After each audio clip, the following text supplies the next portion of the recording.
오늘 말씀의 배경은 애굽의 바로가 투트모스 1세일 때의 이야기입니다. 투트모스 1세는 BC 1539년부터 1514년까지 살았던 사람인데요. 이때는 어떤 때였냐면 원래 70명으로 이 유대 히브리 민족이 애굽에서 시작을 하였는데 하나님의 축복으로 너무나 강성하게 된 것이죠. 그래서 이 투트모스 1세가 생각하기를 이대로 히브리 민족을 두었다가는 오히려 이 사람들이 너무 강해져서 우리에게 위협이 될 것 같다, 이런 생각을 하게 됩니다. 그래서 엄청난 명령을 내리게 되는데 그것이 무엇이었냐면 모든 히브리인들의 신생아를 다 죽이라는 명령을 내리게 되었습니다. 그래서 이 명령에 따르지 않으면 모든 다른 식구들까지 다 죽어야 되는 어려운 상황이기 때문에 이 히브리 사람들의 어린 아이들, 유아들은 다 나일강 하수에 던져져서 죽임을 당하게 되었는데요. 여러분, 이게 그냥 역사 속에 있었던 일로 우리가 스쳐 지나가니까 별거 아닌 것처럼 느껴질지 모르겠습니다만, 여러분, 이것이 얼마나 비극적인 일이겠습니까? 정말 귀하고 귀한 아이가 태어났는데 그 아이를 뺏기고 그 아이는 강물에 던져져서 죽임을 당하는 일이 어느 한 가정에서만 일어난다고 해도 그건 너무나도 끔찍하고 비극적인 일이잖아요. 근데 이 일이 민족 전체를 향해서 일어났으니 수없이 많은 아이들이 이와 같이 죽임을 당했으니 이것은 참으로 우리가 상상하기도 어려운 비극이 아닐 수가 없습니다. 바로 이 비극의 시대 속에 BC 1526년에 태어난 인물이 모세입니다. 아버지는 레위 족속 중에 한 사람이라고 오늘 말씀에 나와 있는데 그의 이름은 아므람이었고요. 어머니는 요게벳이죠. 여러분들이 잘 아시는 기도의 어머니, 신앙의 어머니 요게벳입니다. 이 모세에게는 이미 누나가 있었는데 그 당시 14살 정도로 추정되는 미리암이 있었고, 형이 한 명 있었는데 3살 정도로 추정되는 아론이 있었습니다. 셋째로 태어나게 된 것이지요. 자, 이 아이가 태어났으니 이제 이 아이는 그 황제의 명령에 따라서 죽어야 되는 것입니다. 그런데 이 아이를 몰래 낳았는데 이 아이를 볼 때에 히브리서 11장 23절은 이렇게 기록하고 있어요. 믿음으로 모세가 낳았을 때에 그 부모가 아름다운 아이임을 보고 석 달 동안 숨겨 임금의 명령을 무서워 아니하였으며 그랬어요. 요게벳은 하나님의 명령을 왕의 명령보다 우선시했다라는 사실입니다. 왕의 명령을 무서워하지 않았다. 왜냐하면 하나님의 깊으신 뜻을 따라야 되기 때문입니다. 그러나 3달이 지나서 아이를 숨기기가 점점 힘들어지는 거예요. 아이의 울음소리도 점점 커지게 되어집니다. 더 이상 숨길 수 없는 상황이 되니까 어머니 요게벳이 결단을 내리게 되었습니다. 갈대, 여기 원어로 보면 파피루스입니다. 이집트에 가면은 파피루스라고 하는 갈대 같은 것들이 있죠. 그걸로 우리나라 사람들도 지푸라기를 가지고 그릇을 만들듯이 그릇을 만듭니다. 그러나 이런 걸로 만들면 틈새가 있잖아요. 역청을 바릅니다. 역청과 나무 진을 발라서 상자를 만들었어요. 그리고 그 상자에다가 이 3달 된 어린아이 모세를 넣었습니다. 그리고는 뚜껑을 닫고 어떻게 하냐면 이 상자를, 갈대 상자를 나일강 여러분들 가보신 분이 계신지 모르겠습니다만, 저도 안 가봐서는 모르겠습니다만 인류의 3대 문명의 발상지 중에 하나일 정도로 굉장히 큰 강으로 우리가 알고 있지 않습니까? 엄청나게 큰 그 강에 이 갈대 상자를 띄운 것입니다. 제가 아는 그 탈북민 그 청년이 있는데, 북한 인권을 위해 활동하는 청년인데 뭘 하냐면은 그 병에다가 북한 사람을 위한 메시지를 담아가지고 그거를 강화도 쪽에 가가지고 이렇게 바닷물에 띄우는 거예요. 조류가 북쪽으로 올라갈 때 그게 이제 둥둥 떠서 북한 사람들에게 당도하기를 바라는 마음으로 띄우는 건데, 그게 그렇게 제대로 도달할 확률이 높지는 않다고 그러더라고요. 어쨌든 이 갈대 상자를 나일강에 띄웁니다. 띄우게 되어지는데 이것은 그냥 상자가 아닙니다. 여기에는 엄청난 영적인 의미가 있습니다. 이 상자라는 말의 원어는 테바라고 합니다. 근데 이 테바라고 하는 단어는요, 성경에 보면 상자가 많이 등장하지만 그러나 테바라는 원어가 쓰여진 상자는 다른 곳에는 없어요. 이 테바라는 단어는 딱 두 군데만 쓰여지게 되는데, 하나는 오늘 모세를 집어넣었던 상자, 갈대 상자를 테바라고 부르고 있고, 또 하나는 노아의 방주를 가리켜 테바라고 그렇게 이야기하고 있습니다. 아주 특수한 고어, 옛날 말입니다. 자, 이 노아의 방주 그리고 모세를 살렸던 갈대 상자 외에는 이 단어가 쓰이지 않았다라는 거예요. 자, 그런데 이것은 노아의 시대도 그렇죠. 하나님께서 모든 인류를 심판하시기 위해 모든 생명체를 다 죽이시기로 작정하고 홍수로 그 땅을 심판하실 때에 그 홍수 가운데 노아의 8 식구를 구원한 유일한 도구가 바로 이 테바였습니다. 그리고 오늘 히브리인의 모든 아이들이 다 죽임을 당할 때에 유일하게 모세의 이름은 물에서 건짐을 받았다라는 뜻이에요. 유일하게 건짐이 되었던 도구가 바로 이 테바였다. 다시 말하면 이 테바는 무엇을 의미하냐면 오늘날에 수많은 죄악의 물결이 수많은 영혼들을 지옥으로 끌고 가고 있는 이 영적인 시대에도 하나님께서 하나님의 백성을 선택하셔서 구원하시는 바로 그 테바가 있다. 그리고 여러분들이 지금 그 테바 안에 있습니다.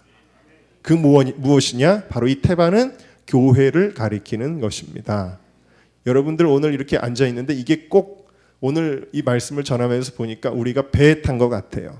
여러분, 우리 눈에 보기에는 아무 일이 안 일어나는 것 같지만 우리의 영적인 눈을 들어보면은 지금은 홍수의 시대입니다. 죄악의 홍수, 심판의 홍수의 시대에 여러분들 주님의 품 안에서, 다시 말하면 이 교회는 예수님의 몸이죠. 주님의 품 안에서 이 안전한 배에서 여러분들이 거하시는 그 축복을 받으신 줄로 믿습니다. 그래서 모든 생명체가 죽어야 하는 상황에서 구원의 역사를 이어가는 도구가 바로 이 테바였다. 그리고 하나님이 테바를 통해 하나님의 택하신 자들을 구원하신다라는 것입니다. 그런데 이 갈대 상자의 운명을 보면요, 오늘 우리 교회의 운명과 같다라는 생각이 듭니다. 여러분, 지금 엄청난 위기이죠. 이 모세를 3달 동안 숨긴 것만 해도 정말 용한 것입니다.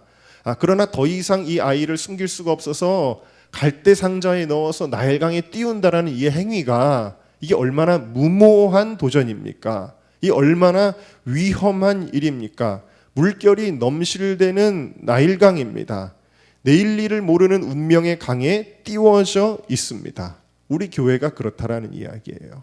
우리 교회가 지금 그런 상황 가운데 있죠. 지난 주간에도 이제 시청에서 미팅을 가졌습니다. 여러분들이 간절한 마음으로 기도해 주셔서 얼마나 감사한지 모르겠어요. 어떤 분들은 무교동 청사까지 오셔서 그 앞에서 건물 주변에서 기도하실 줄 알았더니 아예 그 같은 층까지 올라오셔가지고 그 앞에서 기도하셨더라고요. 하나님의 은혜로 이제 또 한 번 더 우리가 기회를 얻었습니다. 그래서 다시 한번 검토해 보는 시간을 이제 시청에서 갖게 되었어요. 그래서 우리가 이제 수용되는 절차에 바로 들어가지 않고 한 번 더 우리의 의견을 받아들일 수 있을지 고려해 보겠다. 그리고 이제 저희들도 여러 가지 지혜를 내서 그분들이 그 의견을 받아들일 수밖에 없도록 여러 가지로 압박하기도 하고 방법을 제시하기도 하고 그렇게 하였습니다. 근데 어쨌든 간에 시간은 벌었지만 은정교회가 앞으로 어떻게 될지 아시는 분 계세요?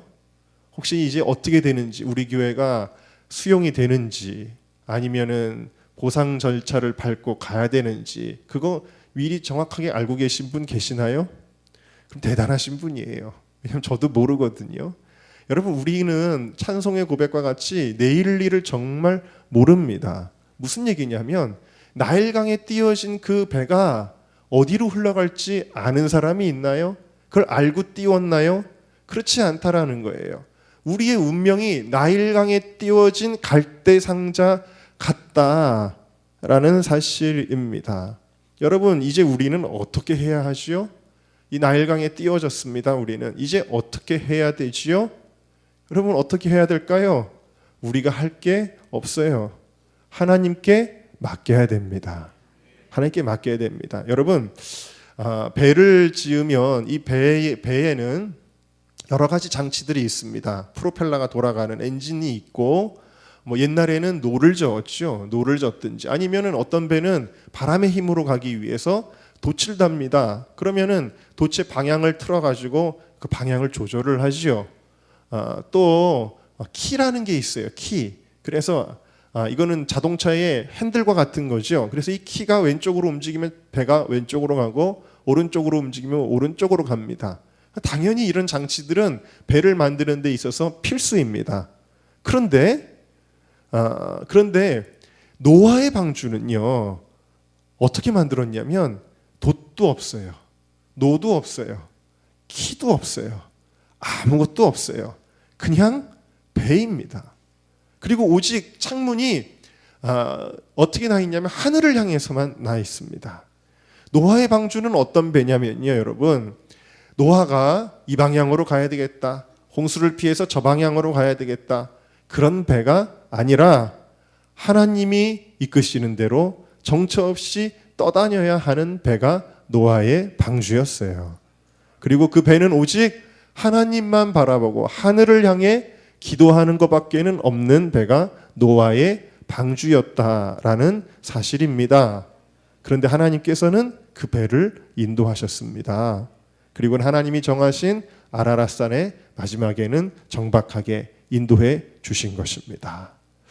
여러분, 이 갈대 상자는 더 말할 것도 없습니다. 노아의 방주와는 또 비교도 할 수 없이 더 초라합니다. 그냥 갈대에 역청을 발라서 만든 상자입니다. 미리암이 쫓아가기는 합니다. 배를 띄워놓고는 미리암이 저 배가 어떻게 될까 막 쫓아갑니다. 왜요? 자기 동생이거든요. 자기 동생이니까 그 배를 쫓아가는 거예요. 그러니까 우리 교회로 치면은 예은이가, 막내 예원이가 탄 배를, 예원이를 강물에다, 한강에다가 띄웠다고 생각을 해보세요. 한강에다 띄우면 아유 어떻게 잘 되겠지, 누가 잘 주워 가겠지, 그럴 수 있나요? 그 배가 한강에서 유람선을 만나가지고 뒤집어질지, 아니면 그 한강에서 뭐 어떤 일이 일어날지, 물고기 밥이 될지, 이걸 어떻게 하나요? 막 불안해서 뛰어가는 겁니다. 그러나 뛰어가봤자 무슨 소용이 있어요? 리모트 컨트롤이라도 있습니까? 그런 게 없다라는 거예요. 그 누이가 어떻게 되는 것을 알려고 멀리 섰다 그랬는데, 이 3개월 된 아이를 갈대 상자에 넣어서 나일강에 띄우고 14살 정도로 추정되는 이 누이가 가까이 가지도 못하고 아예 떠나지도 못하고 멀리서 지켜봅니다. 가까이 가지 못하는 이유는 아이를 살리면 안 되잖아요. 그러면은 그 애굽의 법에 접촉이 되잖아요. 근데 이 멀리라는 말의 히브리어가 메라호크라는 단어가 쓰여졌는데, 메라는 말과 라호크라는 말이 합쳐진 말이에요. 메는 무슨 뜻이냐면 from이라는 뜻이에요. 뭐뭐로부터. 라호크라는 말은 뭐냐면 아무런 도움을 줄 수 없는 상황이라는 뜻이에요. 아무런 도움을 줄 수 없는 상황으로부터 지켜보고 있었다라는 이야기예요. 그러니까 여러분, 배는 띄웠는데 이 배에 도움을 줄 수 있어요? 없어요? 없어요. 그냥 발을 동동 구르면서 지켜볼 뿐이다라는 사실입니다. 물론 요게벳도 지혜롭고 치밀한 어머니였기 때문에 미리암도 역시 이 일을 빈틈없이 뒤에 수행하는 걸 보는데 최선을 다합니다. 무슨 얘기냐면, 아마도 애굽의 공주가 그 어떤 종교적인 의례를 위해서 나일강에 나오는 그 장소와 시간을 철저하게 염두에 두고 계산해서 띄웠던 걸로 보여지기도 합니다. 그러나 그것만으로는 안 되죠. 악어가 삼켜버릴 수도 있고, 물결이 뒤집어버릴 수도 있고, 바위에 부딪혀서 깨어질 수도 있고, 결국 나중에는 폭포수 아래로 떨어질 수도 있는 거예요. 위험한 장난이죠. 어떻게 보면은 엄청난 모험입니다. 그러나 사실은 믿음이었습니다. 왜냐? 그 아이를 살릴 때부터 하나님을 신뢰한 거예요. 하나님께 이미 그 인생을 맡긴 것입니다. 오직 하나님만이 도움이시다. 오직 하나님만이 이 아이를 인도하신다. 주님께 맡깁니다 하고서는 그냥 모험으로 뛰어버린 게 아니라 주님의 손에 맡겨드린 것이다. 보이지 않아도 주님의 손이 그 갈대 상자를 쥐고 계셨다라는 사실입니다. 시편 37편 5절 말씀입니다. 우리 함께 따라 하시겠습니다. 너의 길을 여호와께 맡기라. 저를 의지하면 저가 이루시고. 네. 여러분의 길을 하나님께 맡기시기를 바랍니다. 여러분 개인적으로도 많은 문제들을 가지고 계신가요? 한번 여쭤보겠습니다. 그 문제를 여러분들이 해결할 수 있습니까? 해결할 수 있나요? 해결할 수 있으면 문제가 아니죠. 여러분이 가진 문제를 여러분들이 해결할 수 없어요. 어떻게 해야 됩니까? 발은 동동 구르겠지만 어떻게 해야 됩니까? 하나님께 맡기십시오. 그리고 하나님을 의지하십시오. 그러면 그가 이루신다. 하나님의 선하신 뜻대로 인도해 주실 줄로 믿습니다. 우리의 인생에 정말 이와 같이 절박하고 어려운 때가 있어요. 회사를 경영하는데 진퇴양난에 빠질 때가 있어요. 저는 이거 이렇게 해야 되나 저렇게 해야 되나 정말 갈등한 때 짧은 순간에 결정을 내려야 되는 게 뭐였냐면 아버지가 중환자실에 계실 때 어떤 의료 조치에 대해서 이걸 하자니 위험하고 안 하자니 그냥 돌아가실 것 같고 이런 상황들 어떻게 결정을 내려야 될지 모르는 아주 절박하고 어려운 그런 순간에 할 수 있는 것이 무엇이었냐면 주님께 맡기는 것밖에는 없더라고요. 모든 인간의 생사를 주님께 맡겨야 돼요. 화복을 주님께 맡겨야 돼요. 우리가 할 수 있는 것이 없습니다. 그리고 주님께 맡긴 이 갈대 상자가 그냥 우연히 떠다니는 것 같았었는데 알고 보니 하나님의 손에 붙잡혀 어디로 가냐면 이 바로의 딸 하셉슈트의 손에 닿게 되어졌습니다. 이 하셉슈트 공주는 투트모스 1세의 딸인데요. 투트모스 1세는 아주 잔인하고 성품이 포악했던 사람으로 알려져 있는데 그러나 이 공주는 마음이 긍휼했던 여자였습니다. 어쩌면 하나님이 그 마음에 그런 마음을 넣어주었는지도 모르겠습니다. 그 아이를 보는 순간에 이 아이를 어떻게 내가 살려야 되겠다 라는 마음이 들게 되어집니다. 용기와 결단이 있었습니다. 그리고 미리암이 얼른 달려갔을 때 미리암의 이야기를 듣고 유모를 불러들이는데 그 유모는 다름 아닌 모세의 어머니 요게벳이었죠. 여러분 그래서 이 요게벳은 그 당시는 노예 생활을 하기 때문에 아이를 제대로 키우기도 힘든 시대였는데 이 요게벳은 궁에 들어가서 오히려 페이를 받아가면서 자기 아들을 키웠다. 여러분 이것이 하나님의 놀라운 섭리입니다. 인간의 눈으로 보기에는 위기가 하나님의 손에 붙잡히면 기회가 되는 것입니다. 여러분 은정교회는 지금 나일강에 띄워진 갈대 상자와 같다 했습니다. 그렇다고 여러분 아무 생각 없이 우리가 띄우는 것은 아니죠. 우리는 최선을 다하고 있습니다. 시청 사람들을 만나고 많은 사람들에게 도움을 요청하고 서명을 받고 변호사를 만나서 여러 가지 경우의 수에 대비하고 있습니다. 마치 요게벳이 계획을 가지고 있었던 것처럼 우리도 최선을 다하지만 그러나 이런 것들이 우리 교회의 운명을 결정짓지는 못한다는 사실입니다. 무슨 얘기냐면 어디로 흘러갈지 모릅니다. 어디로 흘러갈지 모르고 오직 주님만 아십니다.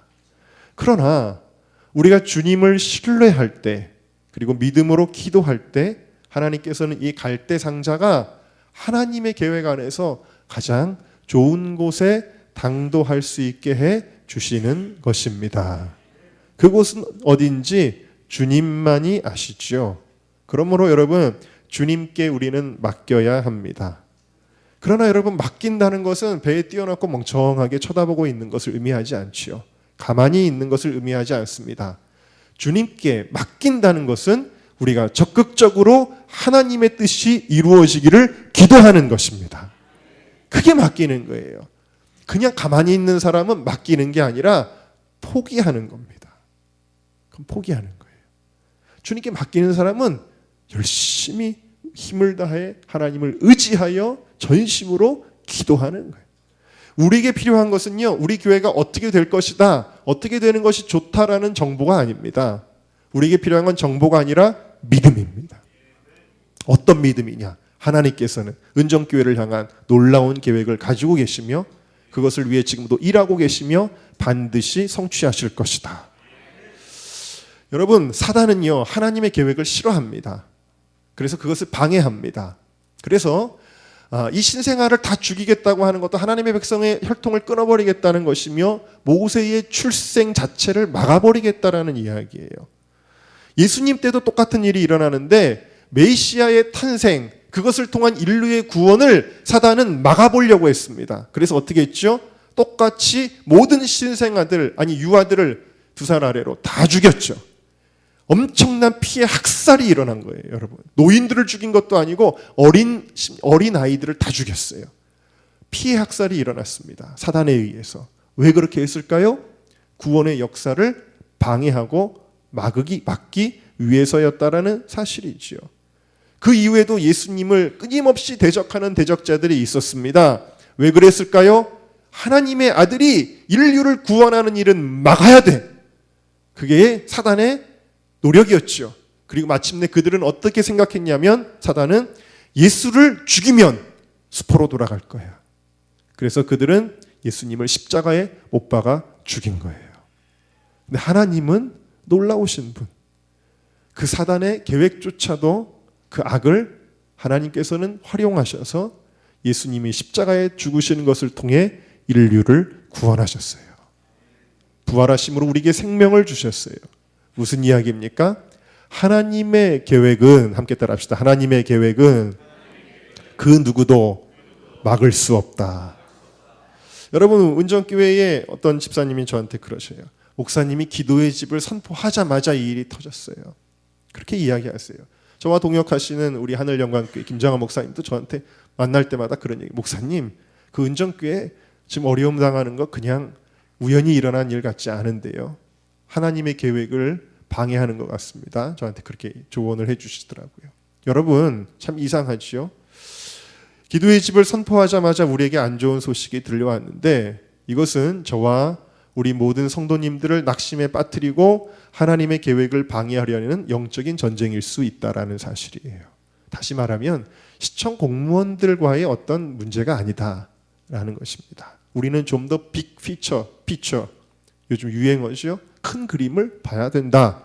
에베소서 6장 12절에 우리의 씨름은 혈과 육에 대한 것이 아니요 정사와 권세와 이 어둠의 세상 주관자들과 하늘에 있는 악의 영들에게 대함이라.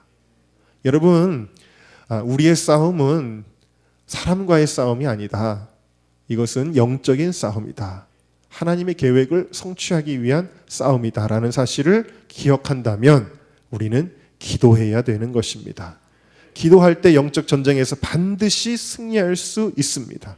요게벳은 모세를 통한 하나님의 계획을 신뢰하고 그녀의 믿음과 기도는 모세를 죽이려는 사단의 권세를 꺾어버리게 된 것입니다. 우리 다시 한번 고백하겠습니다. 하나님이 작정하신 일은 그 누구도 막을 수 없다. 욥기 23장에 이렇게 기록합니다. 그는 뜻이 일정하시니 누가 능히 돌이킬까? 그 마음에 하고자 하시는 것이면 그것을 행하시나니 그런즉 내게 작정하신 것을 이루실 것이라. 이런 일이 그에게는 많이 있느니라 그랬어요. 우리 지난 금요 철야 때는 빌립보서 1장 6절 말씀을 나눴습니다. 너희 속에 착한 일을 시작하신 이가 그리스도 예수의 날까지 이루실 줄을 우리가 확신하노라. 제가 이 말씀을 설명드리면서 세 가지를 말씀드렸습니다. 첫 번째는 우리를 향한 하나님의 놀라운 선하신 계획이 있다.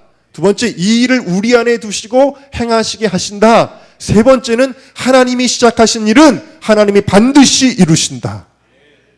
여러분, 이스라엘 백성을 애굽에서 해방시키는 일은 현실적으로 불가능해 보였습니다. 애굽은 당시 세계 최강의 제국이었고 이스라엘 백성들은 노예였다라는 거예요. 그들에게 보내진 모세의 손에는 볼품없는 지팡이 하나였습니다. 그런데 하나님의 강권적인 재앙에도 바로가 마음을 강팍하게 해서 그들을 막으려고 하였지만 하나님은 마침내 작정하신 것을 이루시고 이스라엘 백성들을 애굽에서 끄집어 내셨다라는 사실이에요. 여러분, 누가 막아요? 하나님이 하시는 일을. 아무도 막을 수가 없습니다. 어린 소년 다윗 15살 때 갑자기 그 집에 찾아온 사무엘 선지자가 어린 소년 다윗 막내 아들 들에서 양치던 소년 불러다가는 갑자기 그 머리에다가 기름을 부어요. 이게 뭐죠? 너는 이제 왕이 될 것이다. 자, 15살짜리한테 왕이 될 것이다 부었는데 뭐 다 다음날 왕이 됩니까? 여전히 양측인데요. 그런데 여러분, 놀라운 것은 그 이후에 여러 가지 사건들이 일어나죠. 골리앗을 쓰러뜨렸는데 사울의 미움을 받아 쫓기게 됩니다. 날마다 사느냐 죽느냐의 문제를 가지고 13년에서 15년을 방황하게 되어져요. 왕이 되기는커녕 도망자의 신세가 됐는데 그렇게 되는가 했지만 마침내 다윗이 30살쯤 이르러서 왕이 됩니다. 이게 무슨 얘기죠? 15년 전에 그 소년에게 기름 부었던 그 기름 부음이 성취되었다라는 거예요. 사울이 그렇게 죽이려고 했는데도 하나님이 작정하신 일은 이루어졌다라는 사실이죠. 느헤미야가 하나님의 마음을 가지고 예루살렘 성벽을 건축하기 위해 돌아갈 때에 산발락과 도비아가 엄청나게 방해를 합니다. 헛소문을 퍼뜨리고 누명을 씌우고 선동을 하고 그러는데도 불구하고 하나님이 이 작정하신 일은 50일 만에 완성되게 되어졌습니다. 여러분, 어려움이 있다고 하나님의 뜻을 포기하면 안 된다는 이야기예요. 하나님을 신뢰해야 됩니다. 여러분, 교회는 결코 늘 평안하고 잔잔한 호수 위에 있지 않습니다. 나일강 물결 위에 놓여진 것 같은 것이 교회예요. 수많은 도전과 어려움에 직면합니다. 그러나 주님을 신뢰하고 나아갈 때에 반드시 하나님의 계획하신 곳에 이르게 된다는 것을 믿으시기를 주의 이름으로 축원합니다. 모세가 타고 있는 갈대상자, 돛도 없고 키도 없지만 하나님이 바람을 잡고 물결을 잡아서 조종하고 계시는 것입니다. 조종사는 하나님이십니다. 무서운 물결이 넘실되어도 그 안에 있으면 안전한 거예요. 풍랑이 일어도, 예수님이 계셨던 그 배는 풍랑이 일어도 뒤집어지지 않았던 거예요. 그 임재가 있는 그 한가운데에 모세가 있었던 것입니다.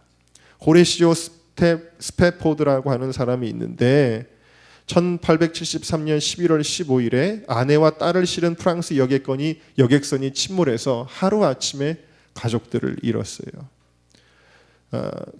그래서 이 아내와 딸을 잃고 너무 마음이 아파서 나 이렇게 살 바엔 차라리 나도 죽어야지 하는 결심을 가지고 그래도 사고 현장을 둘러보러 갑니다. 그날도 파도가 많이 쳤고 물살이 거셌습니다. 그가 죽으려 하자 이런 와중에도 여기까지 인도하신 것과 천국 보내주신 하나님의 감사의 고백이 나오더래요. 여호와께 감사하라. 그는 선하시며 그 인자하심이 영원함이로다. 시편 136편 1절 말씀이 그의 마음속에 떠오릅니다. 말씀이 그를 잠시 멈추게는 했지만 그래도 마음의 원망과 서름과 슬픔과 낙담이 멈추지 않습니다. 마지막 죽기 전에 그는 새벽에 죽기로 하고 선실로 돌아와서 아픔과 슬픔으로 밤이 새도록 하나님께 부르짖었습니다. 그런데 어찌 된 일일까요? 새벽 3시쯤 되어서 아직까지 체험해보지 못했던 깊은 평안이 그의 마음속에 깃들기 시작했습니다. 말씀의 능력이 발휘한 것입니다. 그의 입술에서는 그 와중에 하늘의 곡조가 흘러나옵니다. It is well with my soul. 내 영혼은 편하다. 내 영혼은 편하다. 우리가 아는 찬송가 470장. 내 평생에 가는 길 순탄하여 잔잔한 강 같든지 큰 풍파로 무섭고 어렵든지 나의 영혼은 늘 편하다. 여러분의 인생이 갈대상자 위에 있지는 않습니까? 무서운 물결이 넘실대는 그 파도 가운데 띄워져 있지는 않습니까? 그러나 염려하지 마십시오. 주님께 맡기십시오. 주님의 임재가 그 배 안에 있습니다. 그 배를 붙잡고 계시고 인도하고 계십니다. 갈대상자 초라하고 위험해 보여도 오늘 은정교회가 정말 어떻게 보면 초라하고 위험한 상황 가운데 있어 보여도 그러나 주님이 우리 교회를 붙잡고 계시며 이 교회 위에 주님의 임재가 있습니다. 주여, 이제 이 교회를 물결 위에 내려놓습니다. 그리고 우리는 기도합니다. 주여, 우리를 인도하여 주소서. 작은 갈대상자